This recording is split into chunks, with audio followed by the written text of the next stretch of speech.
China has denounced a historic security pact between the US, UK and Australia, describing the alliance as extremely irresponsible and narrow-minded. The pact, announced on Wednesday, will see the US and UK provide Australia with the technology to build nuclear-powered submarines for the first time.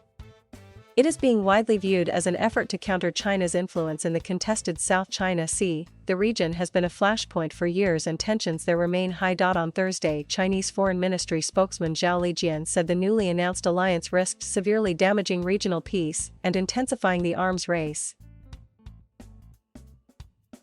He criticized what he called the obsolete Cold War mentality and warned the three countries were hurting their own interests. Chinese state media carried editorials denouncing the pact, and one in the Global Times newspaper said Australia had now turned itself into an adversary of China. The new partnership, under the name Aukus, was announced in a joint virtual press conference between US President Joe Biden, UK Prime Minister Boris Johnson and his Australian counterpart Scott Morrison on Wednesday. And while China was not mentioned directly, the three leaders referred repeatedly to regional security concerns, which they said had grown significantly. This is an historic opportunity for the three nations, with like-minded allies and partners, to protect shared values and promote security and prosperity in the Indo-Pacific region, a joint statement read.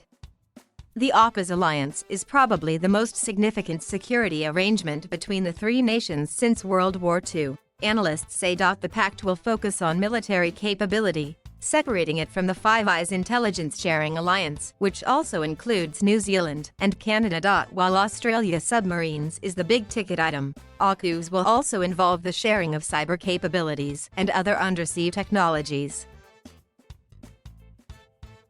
This really shows that all three nations are drawing a line in the sand to start and counter aggressive moves, said Guy Bokenstein from the Asia Society Australia. UK Prime Minister Boris Johnson later said the pact would preserve security and stability around the world and generate hundreds of high-skilled jobs.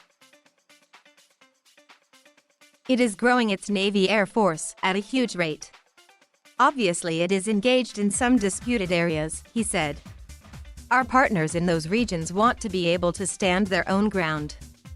In recent years, Beijing has been accused of raising tensions in disputed territories such as the South China Sea. It has been increasingly assertive over what it says are centuries-old rights to the contested region, and has been rapidly building up its military presence to back up those claims. The US has bolstered its military presence too, and has been investing heavily in other partnerships in the region such as with Japan and South Korea. Western nations have also been wary of China's infrastructure investment on Pacific Islands, and have also criticized China's trade sanctions against countries like Australia. Australia had in the past maintained good relations with China, its biggest trading partner.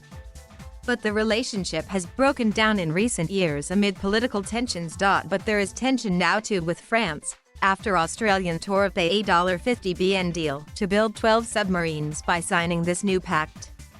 It's really a stab in the back, France's Foreign Minister Jean-Yves Le Drian told France Info Radio. We had established a relationship of trust with Australia. This trust has been betrayed.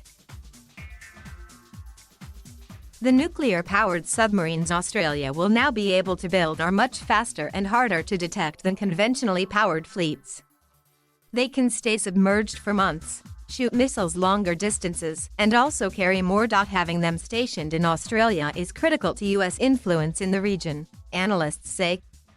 The US is sharing its submarine technology for the first time in 50 years.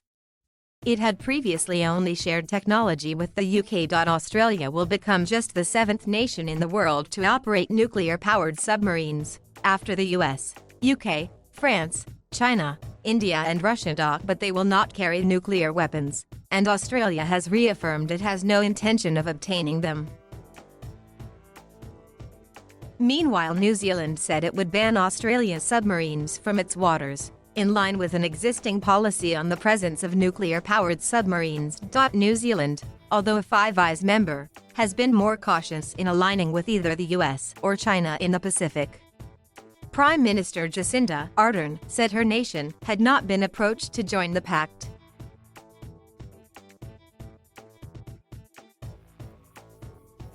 Thank you for watching. Please subscribe.